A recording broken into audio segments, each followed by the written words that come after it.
યજ્ઞના અનેક સ્વરૂપો છે. યજ્ઞ બકરાનું માથું વાળવું એ નથી. અને ગાંધીએ કહ્યું કે સફાઈ કરવી યજ્ઞ છે, અસ્પૃશ્યતા નિવારણ કરવું યજ્ઞ છે, કાંટન તે યજ્ઞ છે. ગાંધીએ ગીતામાંથી પ્રેરણા લઈને યજ્ઞ શબ્દનો નવો વિસ્તાર પોતાના જમાના માટે કર્યો. તમે મંદિરમાં 5 પૈસા આપો ના આપો એની મને બહુ કિંમત નથી. તમે ખાદી પહેરશો ખરા? કોક વાર તમને મળીએ અને તમારા અંગ ઉપર હું ખાદી જોઈશ તો હું કહીશ કે આ કથા મેં કરી ઠીક થયું. આ દેશના કરોડો લોકોને તમે કેવી રીતે રોટલો આપો છો? રામકૃષ્ણ જેવા પરમ સિદ્ધ પુરુષે પણ એમ કહ્યું, ભોજન વિના ભજન થાય નહીં. ભોજન વિના ભજન થાય નહીં. પેલા ભોજન તો કરાવવું જ જોઈએ. તો કરોડોને કેવી રીતે ભોજન આપવાના છો? પ્લાનિંગ કમિશનની વાત છોડી દો. તમારા ઘરમાં પ્લાન કરો કે હું 500 રૂપિયાના લુગડા લઉં છું તો હવે ખાદી લઈશ સારી. અહીંયા અમારા બેન બેઠા છે, જયાબેન, અને રચનાત્મક સમિતિના અધ્યક્ષ છે. હું એનો પ્રમુખ છું વજુભાઈ ગયા પછી. પણ બી ફેક્ટો એ છે, હું બી જ્યોર છું. અમે 22,000 માણસોને કામ આપીએ છીએ આ સૌરાષ્ટ્રમાં. 7 કરોડ રૂપિયાની ખાદી પેદા કરીએ છીએ. 2 કરોડ રૂપિયાનો સાબુ પેદા કરીએ છીએ. 22,000 માણસોને કામ આપીએ છીએ. કોને આધારે? તમારા આધારે. તમે ખાદી પહેરો એના ઉપર. તમે પહેરો નહીં તો શું તમે ડગના ડગ થાય અને અમારે કામ કરવાનું બંધ થઈ જાય. હિન્દુસ્તાનમાં તો 0.7% ખાદી થાય છે અને છતાં 28 લાખ 30 લાખ માણસોને એમાંથી કામ મળે છે.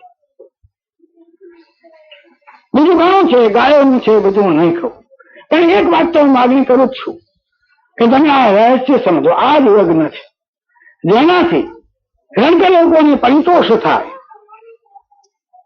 સંતોષ થાય અને આ દેશમાં એકતા આવે. તમે કદી આ દેશમાં એકતા નહીં લાવી શકો જ્યાં સુધી તમે ગરીબોની સાથે એકતા નહીં સાધો ત્યાં સુધી. ચાતુર્યને બાતુર્યને ચાલવાના જ નથી. બ્રાહ્મણોની શ્રેષ્ઠતા ચાલવાની જ નથી. ક્ષત્રિયો તો છે જ નહીં, તો સવાલ જ નથી અત્યારે. પણ શ્રીમંત અને ગરીબ તેની વચ્ચેની ખાઈ પૂરવાની છે. એ જ અત્યારે મોટામાં મોટું યજ્ઞ કર્મ છે. વિષમતા નહીં. એ આપણે તુલાદાર જાજલીમાં સમજ્યા. અભયદાન. તને ખાવાનું મળશે, તને છાપરું મળશે, નિરાશ, ચિંતા નહીં કર. એના બીજા બધા ઉપાયો ઘણા છે. એ કઈ મારું કામ નથી ચર્ચવાનું. પણ એક નમૂના રૂપે મેં તો આપ્યું. અમે 7 કરોડ રૂપિયાની ખાદી પેદા કરીએ છીએ અને 22,000 માણસોને કામ આપીએ છીએ. હિન્દુસ્તાનમાં તો એટલું વધારે કામ થાય છે. તો તમને બધા બહેનોને અને ભાઈઓને મારે આટલું જ કહેવાનું છે કે યજ્ઞ આ છે અને તમે રિક્ત બાણી ન જતા, રિક્ત બાણી નહીં જતા અહીંથી. અને એ કરવું એટલે હાલ આટલું કરો તો પણ મને સંતોષ થશે. તમારો સૌનો, બલુભાઈનો અને અમને આટલા દિવસ આનંદ આપનાર એમના 2 શાળાઓ છે ને, રસિકભાઈ, કેવો નિર્દોષ આનંદ આપો એ બંને જણાએ. નિર્દોષ આનંદ આ સંસારનું અમૃત છે. આ સંસારનું અમૃત તો એ જ કે કોઈને નુકસાન કર્યા વિના લહેર કરાવી. ખાધું પીધું બધું બહુ સારું થયું. પેય, ખાદ્ય, ચોષ્ય, લવ્ય 4 પ્રકારના ગણારા છે શાસ્ત્રમાં. એ બધું આપણને અહીંયા મળ્યું. બરાબર વ્યવસ્થા હિંમતભાઈએ કરી. તે બધું બહુ સારું. પણ અમારા એ 2 એમના ભાઈઓ જે અમને સાંજે આનંદ કરાવ્યો છે તે આનંદ મને બહુ લાંબો વખત યાદ રહેશે. ફરીવાર એમનો તમારા સૌનો આભાર માની અને કરું છું. અચ્યુતમ કૈશવમ શિલામનારાયણમ વર્ધનમ. આવો એમને તમારે એમને 1-2 વાર કહેવા છે અને કહી દેવા. આવો આવો આવો ને, 1 મિનિટનું જ કામ છે. તો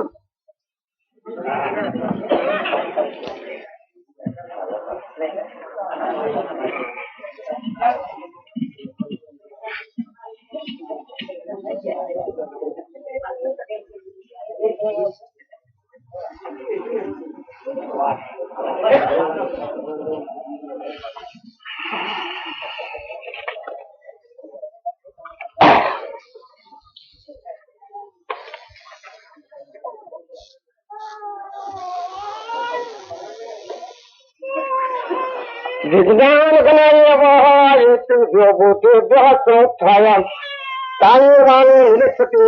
પોતે તો સંન્યાસથી 5 ભૂતોનું જયારે એકીકરણ થાય છે ત્યારે એક જીવનું સર્જન થાય છે. 5 ભૂતોમાંથી એક ભૂતનું યોગીકરણ જયારે થાય છે ત્યારે જીવનું સત્વ નાબૂદ થાય છે.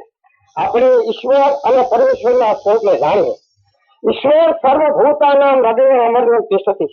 એ શબ્દનું અર્થકરણ એક શબ્દમાં સમાઈ જાય છે તેવો આ શબ્દ ઈશ્વર છે. અર્થપ્રતિકોમાં ભાસતા ચૈતન્યને ઈશ્વર કહેવાય છે તે ઈશ્વરનું સ્વરૂપ છે. હવે પરમેશ્વરનું સ્વરૂપ પૃથ્વી, પવન, પાણી અને અગ્નિ આકાશ છે. ઈશ્વર શક્તિ સીમિત છે. ઈશ્વર શક્તિ સીમિત છે જયારે પરમેશ્વર શક્તિ અસીમિત છે. ભલે આવ્યા આનંદ આપ મુલા મહેમાન, ભલે આવ્યા આનંદ આપ મુલા મહેમાન, મુલા મહેમાન દયા મોઢે આમાન, ભલે આવ્યા આનંદ આપ મુલા મહેમાન, ભલે આવ્યા આનંદ આપ મુલા મહેમાન. કર્યું કાર્ય સુનર જાજત જી નિશ્ચાય અભિમાન, કર્યું કાર્ય સુનર જાજત જી નિશ્ચાય અભિમાન, નિશ્ચાય અભિમાન, નિશ્ચાય અભિમાન ઘટ જ્યોતિ નિજમાન, ભલે આવ્યા આનંદ આપ નિરખી નિજમાન. મળ્યો દુર્લભ નર જન્મ લઈએ વિદ્યાના દાન, મળ્યો દુર્લભ નર જન્મ લઈએ વિદ્યાના દાન, વિદ્યાના દાન, વિદ્યાના દાન જમાન, ભલે આવ્યા આનંદ આપ નિરખી નિજમાન, ભલે આવ્યા આનંદ આપ નિરખી નિજમાન. જેને દીધા છે ગરીબો દાન, જેને દીધા છે ગરીબો દાન, તેને દેશો મંગળ ગુણ દાન, ભલે આવ્યા આનંદ આપ જમના મહેમાન. આદર મળો કે ના મળો તેની કશી પરવા નથી, ફળ મળો કે ના મળો તે જાણવા ઈચ્છા નથી. કર્તવ્ય કરવા જન્મ આદિ આપ તેમાં રત રહી, એ મુક્ત વિશ્વ સખી કરવો ત્યાં થઈ. આ છે તારેખ પરિવારની પ્રણાલિકા આતા સંહિતા. પુરુષારીને પુરસ્કાર રૂપી બે રૂડા ભેળ માનવ જીવનની સફળતા ભાગ્યશાળી ભોગવી શકે છે. તારે કુટુંબ જે કઈ મેળવે છે તે બીજાને આપવા માટે મેળવે છે. જે થોડું આપી આપે છે તે દાનથી પણ ગંત છે. જે દાન વળતરની આશા રહિત કરવામાં આવે છે તે દાન છે. જે ગુણ કરે તેના ગુણ ગાવા જ જોઈએ. સમજાવ તેમ અમારા ગામને આંગણે ગરીબોનો ઓછો વિશ્વાસ છે. સમજાના એવા દીકરાઓને હે ધરતી માતાઓ જન્મ આપ્યો.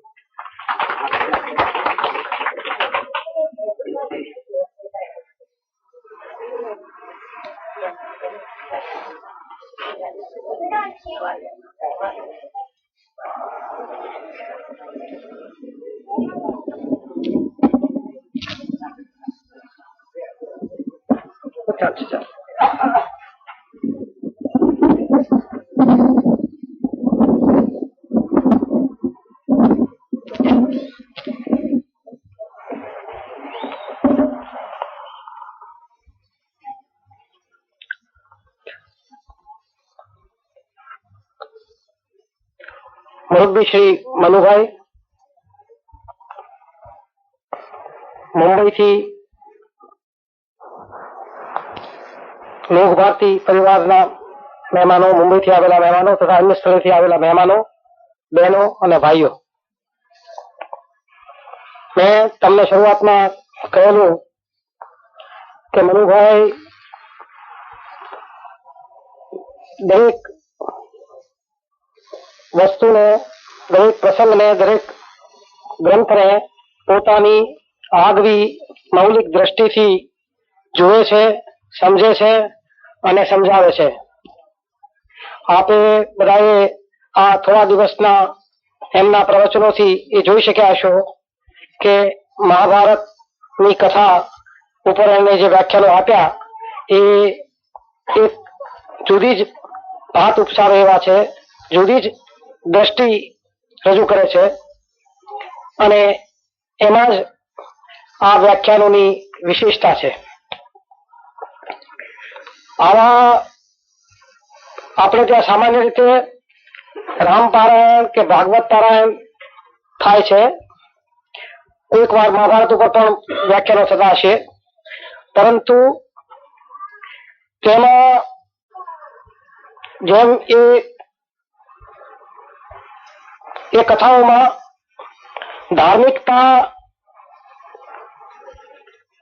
છે જ, પણ ધાર્મિકતાની સાથે એમાં રૂઢિઓ અને રીત રિવાજો અને રિચ્યુઅલ્સ બહુ જ ભળી ગયેલા છે.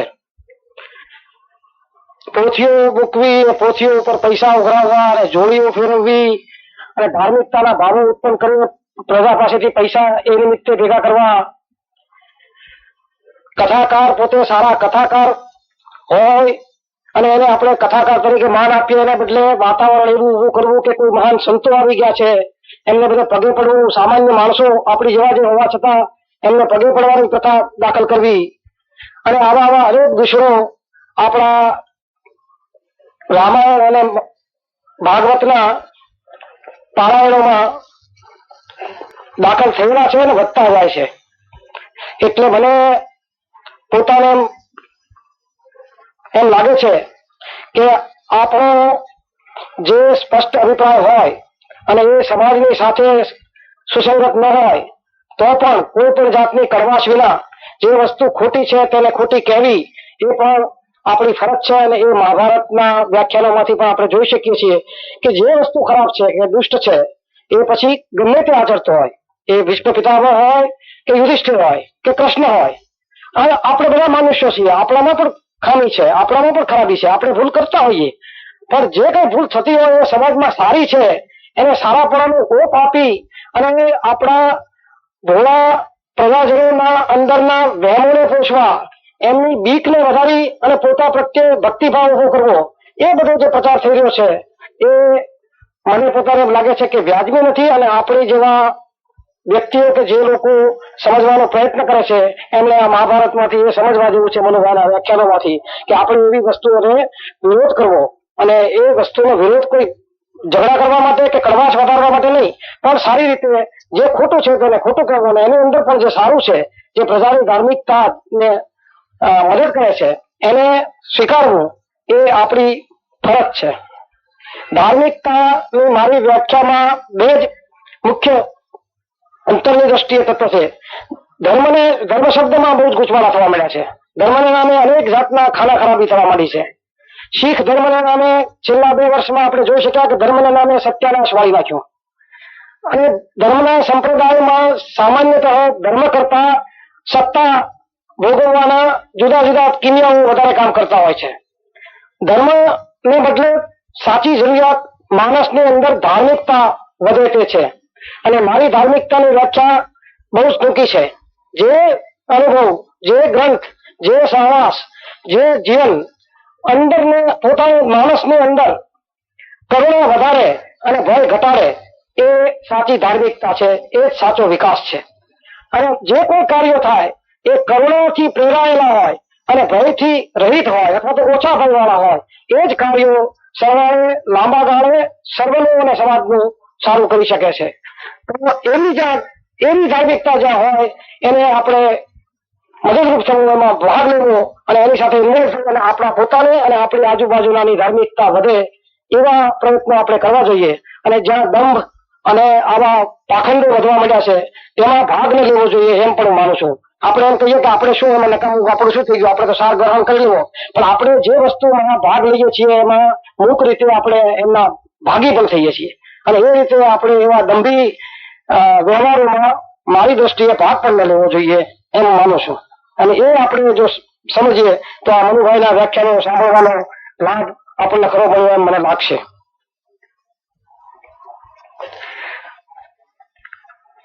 મનુભાઈએ તો બહુ જ પ્રેમપૂર્વક આપણને એટલા દિવસો પોતાના ખૂબ ઉત્સાહથી, ખૂબ ભાવનાથી આપણને વ્યાખ્યાનો આપ્યા. એમની તબિયત એટલી બધી સારી નથી છતાં એટલા ઉત્સાહથી અને એટલો સમય તકલીફ કદાચ પડી છે છતાં એમણે જે પ્રેમથી આપણને આપણી સાથે રહ્યા અને આપણને એમનો લાભ આપ્યો એ માટે હું એમનો ખૂબ આભાર માનું છું. એમની કૃતજ્ઞતા એમના પ્રત્યે વ્યક્ત કરું છું. અને એ કૃતજ્ઞતાના એક સિમ્બોલ ટોકન તરીકે હું એમને એક શાલ અર્પણ કરું છું, એક સરસ્વતી માતાનો સિક્કો આપું છું અને એમને બહુ પ્રિય છે એવી બોલ પેન આપું છું.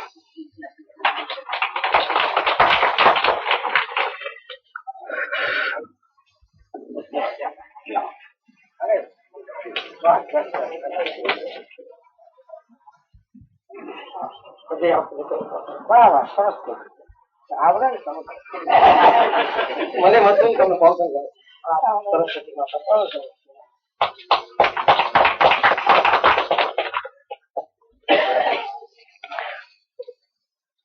મનુભાઈ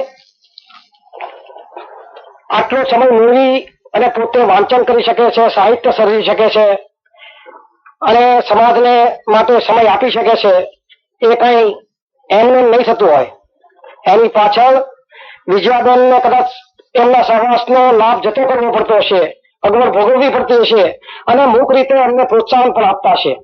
મનુભાઈ પોતે કહેતા નથી વિજયાબેનનો એમાં કેટલો ભાગ છે તે, પણ આપણે વગર સમજે દરેકના અનુભવો પરથી સમજી શકીએ છીએ કે આપણે જે કઈ કરી શકીએ છીએ એમાં ભલે કોઈક વાર કડવાશથી ટોક કરીને પણ આપણને જે સાચી સલાહ આપણી પત્નીઓ આપતી હોય છે એનો ઘણો જ ભાગ હોય છે. તો હું વિજયાબેનને પણ એક શાલ એવી રીતે અર્પણ કરું છું.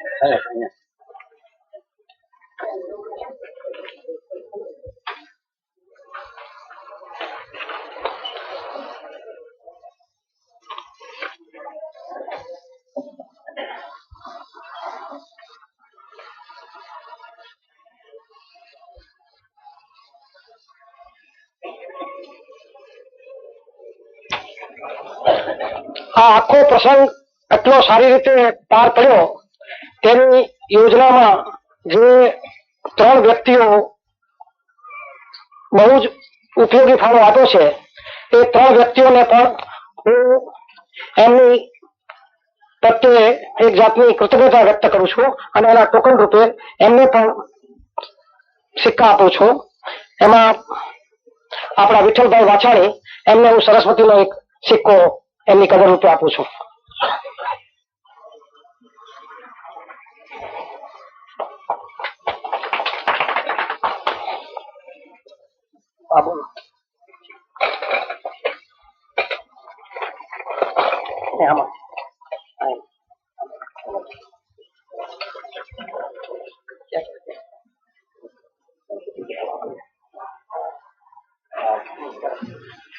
બીજા અમારા અહીંના ફાર્મના મેનેજર બાબુભાઈ કે જે તન થી પોતે આમાં બહુ જ મહેનત કરી છે એમને હું એક શ્રી ગણેશનો સિક્કો આપું છું.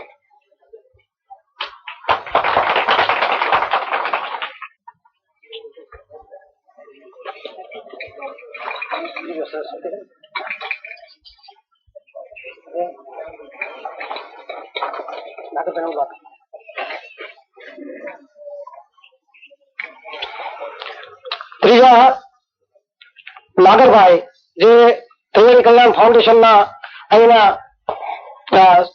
સંચાલન કરે છે એમની કદર રૂપે હું એક ગણેશનો નાનો સિક્કો એમને આપું છું.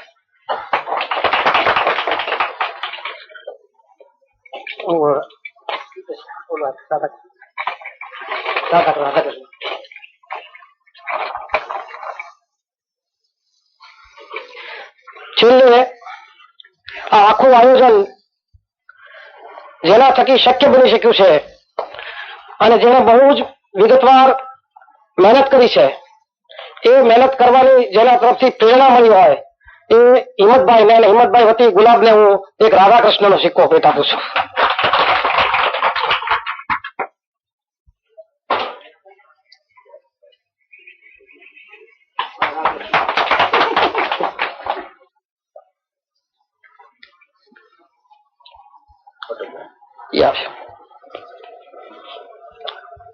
આમાં એવું છે કે આ બહુ સરસ આયોજન બધું હિંમતભાઈ કર્યું, મહેનત બધી એને કરી, પણ જેમ આપણે અત્યારના પોલિટિક્સના જમાનામાં સારું કર્યું હોય તો જશ મુખ્ય માણસને મળે એમ જશ મને મળી જાય છે, પણ હકીકતે આ બધું આયોજન હિંમતભાઈ ને અને એમને જે મદદરૂપ થયા એ લોકોને આભારી છે. આ ઉપરાંત બીજા અનેક ભાઈઓએ આમાં મદદરૂપ થયા છે અને એ હિંમતભાઈ જણાવશે. હવે મેં એક કાલ રાતના વિચાર બનાવ્યો અને એક પેનલ રચી કે આપણે ત્યાં આ બધો જે કાર્યક્રમો થયા એમાં જુદા જુદા જેને કામ કર્યું એના કોને કઈ રીતનું ઇનામ આપવું, અને એ પેનલે જે નિર્ણય કર્યો છે એ પ્રમાણે હું ઇનામ આપું છું. ઇનામ તરીકે કઈક ટોકન આપું છું આવા સિક્કાના, અને પછી હું પેનલનું નામ જાહેર કરીશ. આ આખા કાર્યક્રમોના સૂત્રધાર બટુક પ્રતાપની જોડી કે જેને મનુભાઈએ કહ્યું તેમ આખો પ્રસંગ એટલો બધો દીપાવી દીધો કે એક કોરથી મનુભાઈનો આવું સૌંદર્યનો બોધ અને બીજી કોરથી આવું હળવું છતાં એકદમ બધાને ખૂબ ખૂબ ખડખડાટ હસાવું વાતાવરણ. એ માટે હું એમને એક પહેલું ઇનામ આપવાનું નક્કી કરું છું. એ પ્રમાણે નક્કી કર્યું છે પેનલે. અને એમાં થોડુંક કહેવા માંગુ છું કે એમના પિતાશ્રી એટલે કે મારા સસરાનું નામ ગાંડાલાલ હતું, પણ ગાંડા નહોતા. એ એકદમ બહુ જ ડાયા વ્યક્તિ ગણાતા હતા. અને એ મને નવાઈ લાગશે તમને કે એમના મૃત્યુ પછી હું બસમાં વસઈ સ્ટેશનથી વસઈ જતો હતો ત્યારે બે મહારાષ્ટ્રીયન લોકો અંદર વાત કરતા હતા મરાઠીમાં. એ મરાઠી હું બોલીશ તો તમે હસશો તો મરાઠીમાં નથી કહેતો, પણ એનો સારો એમ હતો કે બધા કીધું કે ગાંડાલાલ શેઠ ગુજરી ગયા, તો કે બહુ જ ડાયા માણસ આપણા ગામમાંથી વસઈ ગામમાંથી ગુમાયા. હવે એ ગાંડાના પુત્રો બે જે છે મોટા બટુકભાઈ જેનું નામ રસિકભાઈ છે, એમાં એમનું દાપણ આવવાના બદલે રસિકતા વધારે આવી છે અને ખરેખર રસિક જ છે. આપણને તમને લાગ્યા એ કરતા પણ વધારે રસિક છે. અને જે પ્રતાપ છે એમાં ગાંડાલાલ શેઠનું દાપણ એનું છે અને એમના કરતા પ્રતાપ પણ એમને વધાર્યું છે, પ્રતાપી વધારે થયા છે. અત્યારે મહારાષ્ટ્રમાં પોલિટિશિયનો અને મિનિસ્ટરોને જયારે ધારાસભામાં કે લોકસભામાં ઉભો રહેવું હોય અને મરાઠીમાં ભાષણ સારું કરવાનું હોય ત્યારે પ્રતાપને બોલાવી જાય છે અને અડધો કલાક સુધી ભાષણ કરીને તાળીઓના ગડગડાટ કરાવી અને એ લોકોને જીતાડવામાં એ બહુ ઉપયોગી ભાગ ભજવે છે. એ ઉપરાંત આખા વસઈ અને બ્રોડ વસઈનો જે અત્યારે મોટો વિભાગ થઈ ગયો છે એમાં અત્યારે બધા એ નગરશેઠ તરીકે એને જાણે છે અને એની સલાહ મુશ્કેલીઓમાં બધા માણસો એમની પાસે જાય છે. એટલે ગાંડાલાલ શેઠનું દાપણ અને પોતાનો પ્રતાપ બેને વધારે છે. હવે આ બધા વતી મોટા ભાઈ રસિકલાલને હું અહીં આમંત્રણ આપું છું કે મારી પાસેથી સિક્કો લે.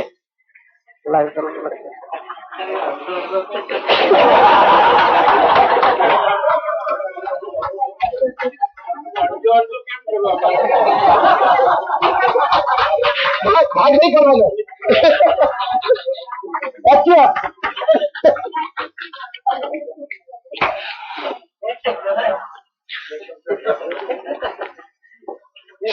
સંગીતના પ્રોગ્રામમાં યોગેશભાઈ અને અમી એ બંને સૌથી પહેલું ઇનામ જશે. આપણે ઇનામ કહીએ કે જે કહીએ તે, અને એમને બંનેને પણ હું એક સિક્કો આપું છું. આવો યોગેશભાઈ.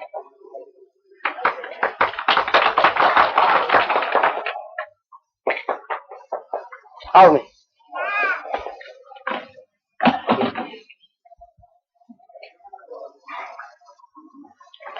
સંગીતમાં બીજા બે ભાઈઓને, એક ભાઈ ને એક બેન ને પણ હું બોલાવું છું અને એ છે દેસુરભાઈ અને હંસાબેન.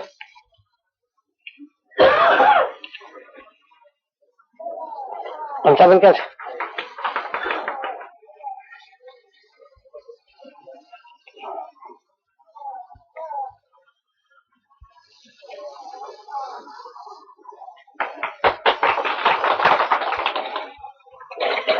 મનુભાઈના વ્યાખ્યાન ઉપરથી એક જોક ને એડજસ્ટ કરી અને એક ઓરિજિનલ સરસ જોક કહેવા માટે હું ભૂપતરાયને બોલાવું છું. ગઈકાલે જે એમણે ગોગલ્સની જોક કીધી એ જો વિચારો તો બહુ જ એક એવી અદભુત જોક હતી અને એમણે પોતે ગોઠવી કાઢી. એ માટે હું એમને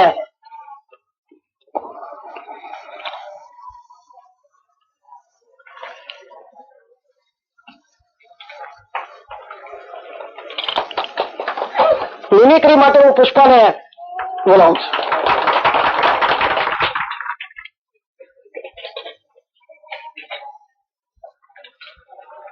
કેટલા છે? આપણી કલ્પનામાં ન આવે છતાં અચાનક પશુઓના અવાજ કાઢીને આપણને બધાને મંત્રમુગ્ધ કરનાર નાથુભાઈને એ વિભાગના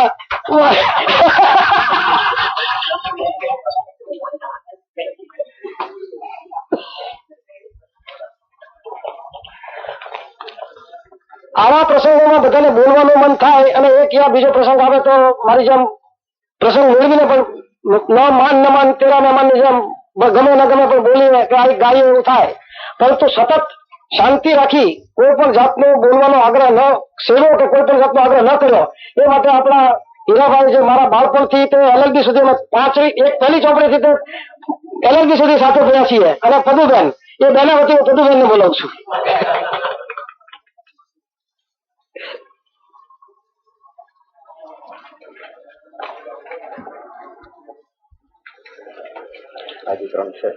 અને છેલ્લે આવું એ પહેલા આવા બધા ફંક્શનોમાં અત્યાર સુધી અમારા મથુર મામા, જે હકીકતે તો મારી વાઇફ ના મામા થાય, પરંતુ અમારા એટલા બધા અંગત બની ગયેલા અને બધા પ્રસંગોમાં સૌથી મોખરે રહી અને બધી સભા અમારા બધા ફંક્શન ને બહુ શોભાવતા, એ મને યાદ આવે છે. કારણ કે એમનું હમણાં જ સ્વામિનારાયણના મંદિરમાં મહુવામાં મૃત્યુ થયું, પણ એમને એમની જે વાત હતી એ જાળવી રાખી અને એમનો પુત્ર વસુ અહીંયા આવ્યો છે, તો એ મથુર મામાને યાદગીરી માટે હું વસુને અહીંયા બોલાવું છું. બે મંજૂર છે.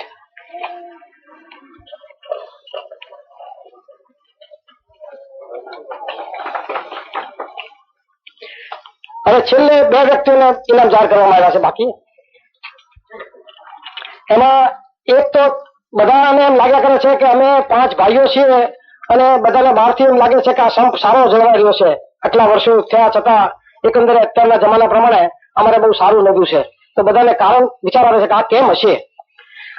હવે એમાં અમારા ભાઈઓ તો જો કઈ કહેવાય નહીં, કદાચ ચડપડ થઈ જાય, પરંતુ ભાઈઓની જે પત્નીઓ મળી છે એ એવી સારી મળી અને એમાં એના લીડર તરીકે જે મળ્યા એ મારા પત્ની શ્રી કાંતા, એને એવું વાતાવરણ જમાયું કે બધી અમારી બીજા ભાઈઓની પત્નીઓ એના પ્રત્યે એટલું માન રાખે અને એને અંગે સુમેળ એ લોકોએ જાળવી રાખ્યો છે કે એને અંગે અમારા ભાઈઓમાં વધારે સુમેળ રહ્યો છે.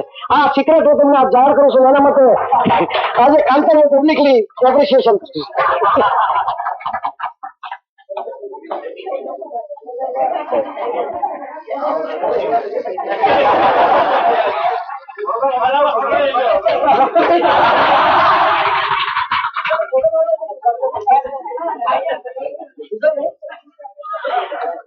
હવે આવો સારો પ્રસંગ પૂરો થયો અને આ પ્રસંગનું મુખ્ય પાત્ર બે નિમિત્ત છે. એક મનુભાઈ મુખ્ય પાત્ર અને એનું નિમિત્ત હું પણ ખરો, એટલે હું મારી જાતને છેલ્લે એક ઇનામ આપી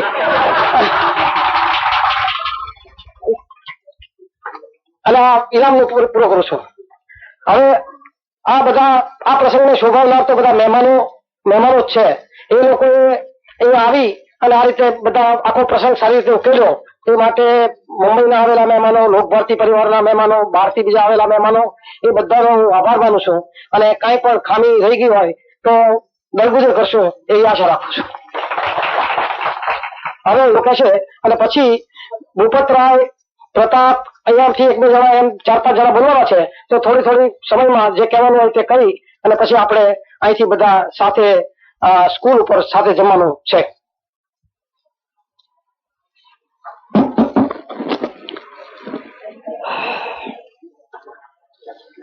મોરબી છે મનુભાઈ, લોકભારતી, આંબલા, મહાર વગેરે સ્થળોએથી પધારેલા અધ્યાપક મિત્રો, મુંબઈથી પધારેલ મહેમાનો, બહેનો અને આપણા કલસાબના ગ્રામજનો, આ પ્રકારનું એક આયોજન કરવાનો વિચાર ઘણા વખતથી બધાના મનમાં ચાલતો હતો અને મનુભાઈએ પણ એમાં સંમતિ આપેલી આ કાર્યક્રમ કરવાની. એક યા બીજા કારણે એમાં ઢીલ થતી હતી, પણ આ વખતે ઈશ્વર કૃપાથી એનું અંજળ આવી ગયું છે, એથી મને બહુ આનંદ થયો છે. આ પ્રસંગે પોતાની નાદુરસ્ત તબિયત હોવા છતાં અહીંયા આવી આટલા દિવસો સુધી આપણને બધાને જે આ રસપાન કરાયું છે મહાભારતનું, એ બદલ હું શ્રી મનુભાઈનો હાર્દિક આભાર માનું છું, મારા વતી અને અમારા સમસ્ત કળસાર ગામ વતી. મારે બીજો આભાર માનવાનો છે આ બધું આયોજનમાં જેના મુખ્ય સૂત્રધાર તરીકે વિઠ્ઠલભાઈએ કામ કર્યું છે, પણ એમની મદદમાં જે નાગરભાઈ, સતીશભાઈ, પોપટભાઈ વગેરે અહીંના શાળાના શિક્ષકોએ પણ તન મનથી મદદ કરી છે. એ ઉપરાંત અહીંના જે આ વાડીના કામ કરતા ભાઈઓ, ત્યાંના લોકશાળાના વિદ્યાર્થી મિત્રો વગેરે પણ ખૂબ મદદ કરી છે. એ ઉપરાંત અમારા ખેતી વ્યવસાયના જે કઈ સાથીઓ વગેરે, અને એ ઉપરાંત ખાસ જો નિર્દેશ કરું તો રસોડા વિભાગમાં શ્રી રમણીકભાઈ શેઠ અને આ રમણીકભાઈ મહેતા વગેરે પણ જે મદદ કરી છે એ બદલ એ સર્વેનો હું હાર્દિક આભાર માનું છું.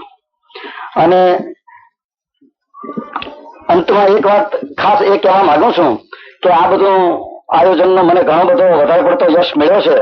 હકીકતમાં એ યશને પાત્ર હું નથી, હું તો માત્ર નિમિત્તરૂપ છું, પણ આ બધું જેની પ્રેરણાથી આ બધું થયું છે એ બધું શ્રી બળુભાઈને જ આભારી છે. કારણ કે જો એમની ઈચ્છા ન હોય તો આવું કોઈ કાર્ય અહીંયા થાય નહીં. હું તો આગળ વધીને ત્યાં સુધી કહું છું કે અહીંનું જે આ ત્રિવેણી કલ્યાણ ફાઉન્ડેશન નું કામ ચાલે છે અથવા તો આ જે શાળાનું નવું કામ શરૂ થયું છે એ બધામાં મારાથી હું અહીં મારો વસવાટ વધારે છે એટલે થોડા વધારે માણસોને હું ઓળખું છું.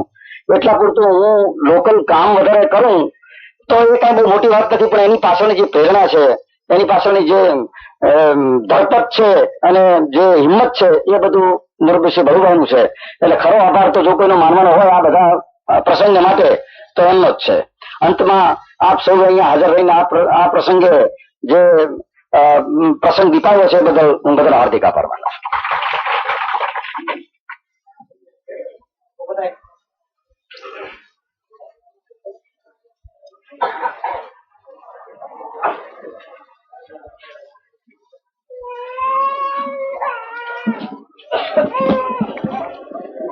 પરમ સારસ્વત શ્રી આચાર્ય શ્રી મનુભાઈ, ઉદાર ચરિત બળુભાઈ અને એમનો પરિવાર,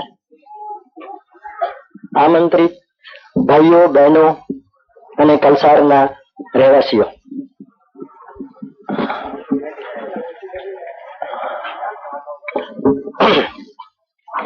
મારે બધાનો આભાર માનવાનો છે જે આમંત્રિત મહેમાનો છે તેમના વતી. પહેલો આભાર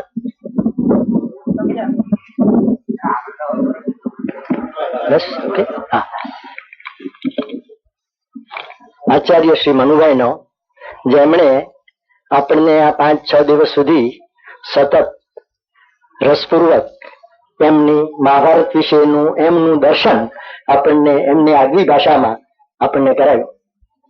સામાન્ય રીતે પરંપરાગત ચાલતા પારાયણોમાં વર્ગ એવો છે કે જેને એમાં રસ ન હોય એવા વર્ગમાંનો હું છું. એટલે સામાન્ય રીતે જે કથા વાર્તાઓ થાય છે એમાં આપણે રસ પડતો નથી. જયારે આ દિવસોમાં મને ઘણો આનંદ થયો છે ને એ જ રીતે અમે બધા મુંબઈ વાળા જે સાથે હતા એને પણ અનુભવ્યું છે એવું મારું માનવું છે. અને એ બધા માટે શ્રી મનુભાઈએ પોતાની નબળી તબિયત હોવા છતાં જે એટલા દિવસો સુધી સતત આપણને જે અમૃત પીરસ્યું છે તેના માટે અમે ઘણા એમના આભારી છીએ. બીજો આભાર શ્રી બળુભાઈ અને એમના પરિવારનો. સારા પ્રસંગો યોજવા એ કે બધાને સૂચતું નથી. પૈસા હોય તો પૈસા ખર્ચતા ના આવડતા હોય એવો પણ મોટો વર્ગ હોય છે, અથવા ખર્ચાનું બિલ પણ ન હોય. એ બધામાં જયારે બળુભાઈએ આ જાતનો પ્રસંગ યોજ્યો છે ત્યારે શ્રી બળુભાઈનો અમે ખૂબ આભાર માનીએ છીએ. ખાસ કરીને આની બધી જે સગવડતાઓ શ્રી હિંમતભાઈ અને એમના સહકાર્યકર્તાઓએ આપણને આપી છે એના માટે અમે ખૂબ ઋણી છીએ. અમને કદી એમ લાગ્યું નથી કે અમે ગામડાના કોઈ ખૂણામાં બેઠા છીએ અને અમને શહેરની કોઈ સગવડ મળી નથી. એવું નથી. રહેવામાંથી, સુવા માટે કે જમવા માટે કોઈ પણ વખતે અમને કોઈ અગવડ પડી નથી. અને એ માટે ખાસ કરીને હિંમતભાઈનો અમે ખૂબ આભાર માનીએ છીએ. જયારે આ વાત મારે બધાના વતી આભાર માનવામાં આવી ત્યારે મને જરા મૂંઝવણ થતી હતી. કારણ કે સામાન્ય રીતે હું સભામાં બહુ બોલી શકતો નથી. ત્યારે મેં વિચાર કર્યો કે બોલવું તો પડશે જ, તો જરા ઓછું બોલવું પડે એ માટે વિચાર કરતો હતો ત્યાં મને એક પડદો રચવાનું મન થઈ ગયું. મેં બહારથી રચાઈ ગઈ. પણ મને શોખ થાય છે કે ભાષણ કરતા આવડતું નથી ત્યાં ઓલી કવિતા ક્યાં વાંચવી. એટલે પેલા અમે બંધુબલીનો વિશ્વાસ લઈ લીધો છે કે કોઈ રીતે તો તાળીઓ પાડશે. પછી મેં હિંમત કરી અને પછી જયારે હવે બળુભાઈ ઇનામ બી આપી દીધું છે એટલે એ પણ ભય રહ્યું નથી કે મારું પરફોર્મન્સ કેવું જાય છે. વળી બીજા આમંત્રિતો તો મને મળવાના નથી કારણ કે જગ્યાએ ભાગી જવાના છીએ. એટલે અમને રોષ જે હોય એ પણ મારા પર આવી શકે એમ નથી. એટલે મેં વિચાર કર્યો કે હવે બોલી નાખીએ. જ્યાં વિચાર કરું છું ત્યારે મને એક પ્રસંગ યાદ આવે છે. ઘણા વર્ષો પહેલાનો છે, સ્વરાજ મળ્યા પહેલાનો. મદ્રાસમાં વર્કિંગ કમિટી, કોંગ્રેસની વર્કિંગ કમિટીની બેઠક હતી અને મદ્રાસમાં હતી. એમાં જમનાલાલ બજાજ એક મેમ્બર તરીકે ગયેલા. જમનાલાલ બજાજને અંગ્રેજી આવડતું નહીં. પછી જયારે ટી બ્રેક આવ્યો ત્યારે બધા ચા પીતા હતા અને ત્યારે બહારના બી હતા પત્રકારો વગેરે, એમાં ખાસ કરીને દેવદાસ ગાંધી કે તે વખતે હિન્દુસ્તાન ટાઈમ્સના તંત્રી હતા. ચા પીતા પીતા બધું ઇન્ફોર્મલ વાત ઘણી થાય. પછી જમનાલાલ બજાજને એમ થયું કે હું મારી છાપ પાડીને હું અંગ્રેજી શીખ્યો છું થોડું ઘણું. એટલે રાજાજીને હિન્દી બહુ ફાવે નહીં, એટલે એને કીધું કે tonight I will eat you. રાજાજીને કીધું, રાજાજી I will eat you tonight. તો રાજાજી એમ થયું કે બીજા હસવા માંડ્યા. રાજાજીને ગદા રમત કરવાનું મન થયું. એને કીધું કે એમ આઈ અલોન ઇનફ. ત્યારે સમજ્યા કે બધા હા યો હો ફેમિલી કેન કમ. બધા હસવા માંડ્યા. ત્યારે દેવદાસ હસ્યો નહીં. દેવદાસ ગાંધી પત્રકાર સાથે રાજાજીના જમાય. રાજાજીએ બાજુમાં બોલાવીને પૂછ્યું કે દેવદાસ તમે કેમ હસતા નથી? તો કે હું અંગ્રેજી હું શીખવાનું છું. એટલે પતી ગયું. એટલે પાછા પેલા હસવા માંડ્યા. ત્યારે પછી જલાલાલજીને થયું કે આમાં કઈક ગડબડ છે. એટલે એને દેવદાસને બોલાવ્યા. तो क्या देवदास मैंने कुछ गलती किया? तो कहने गलती आपने नहीं किया, आप गलती मैं किया कि आज आपको होमवर्क नहीं दिया सुबह में, मेरे काम में काम था. એટલે એ પ્રમાણે મારો જો કોઈ દોષ હોય તો મારા શિક્ષકોનો છે. શિક્ષકો અપરોક્ષ કે પરોક્ષ છે કે જેના વિશે મેં કઈ વાંચ્યું હોય, સાહિત્યનો મેં કઈ અભ્યાસ કર્યો હોય એમનો છે. એમ વાંચી કરીને હું વાંચીને મારું વ્યક્તિત્વ પૂરું કરીશ.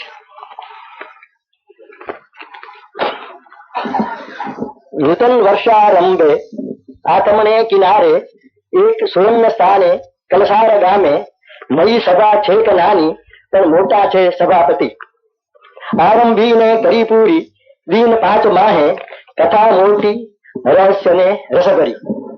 નમસ્કાર અમારા છે શોભાને જે વ્યાસપીઠને, શ્રેષ્ઠી જે છે આચાર્ય કુલના ને પૂજારી છે શબ્દ બ્રહ્મના. આભાર ઘણો કાર્ય પરિવાર કેરો, જેને રચો રસર રૂડો આ જ્ઞાન સૂત્ર કેરો.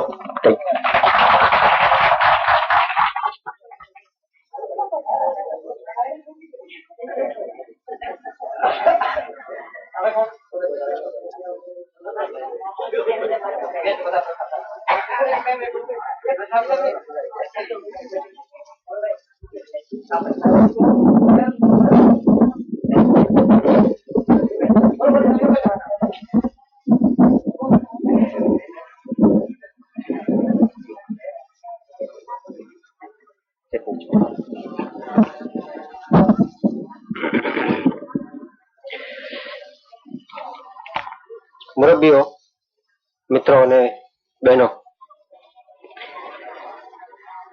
કળસાર જેવું રળિયામણું અધિષ્ઠાન હોય, ત્રિવેણી કલ્યાણ પરિવાર જેવું અધિષ્ઠાન હોય,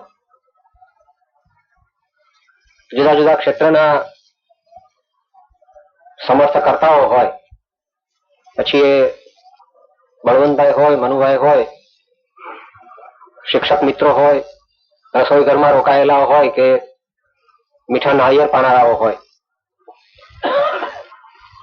જાગ્રત ખેવનાવાળી અને કુશળ એવી પ્રક્રિયા હોય,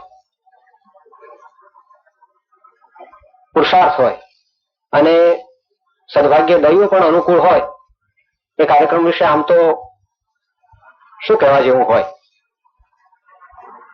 આ ઉમેરીશ સભાને દીપાવનારા બટુકભાઈ, પ્રતાપભાઈ જેવા શ્રોતાઓ પણ હોય.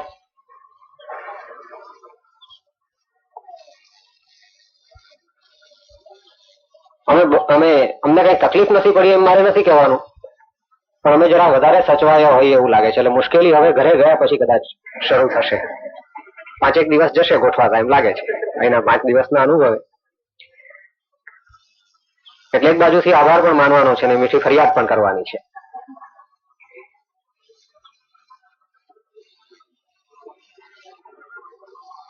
પરિવર્તનોત્સુક સમાજ સુધારક મનુભાઈ, અભ્યાસી શિક્ષક મનુભાઈ અને જીવન દર્શનની ખેવના રાખનારા સાહિત્યકાર દર્શક, એમના સમન્વિત વ્યક્તિત્વનો આ એક માયદાર અને મહાભારતની પારાયણથી જાણે એક નવો નોંધપાત્ર તબક્કો શરૂ થયો છે.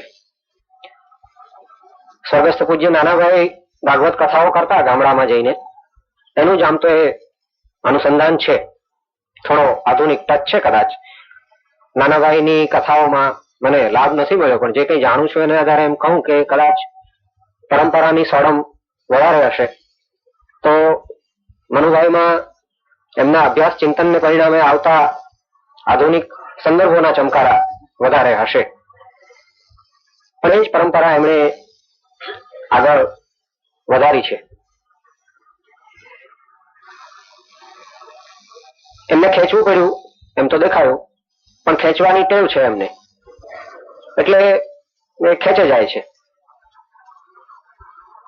પછી તો પાત્ર સવળું કે અવળું, સીધું કે ત્રાસું એ મુજબ ગ્રહણ થશે. પણ આપણે જાણીએ છીએ વરસનારા વર્ષે છે, માપીને પાણી લઈને આપણે બાથરૂમમાં નાહીએ છીએ, વરસાદમાં તો પલળવાનું હોય છે.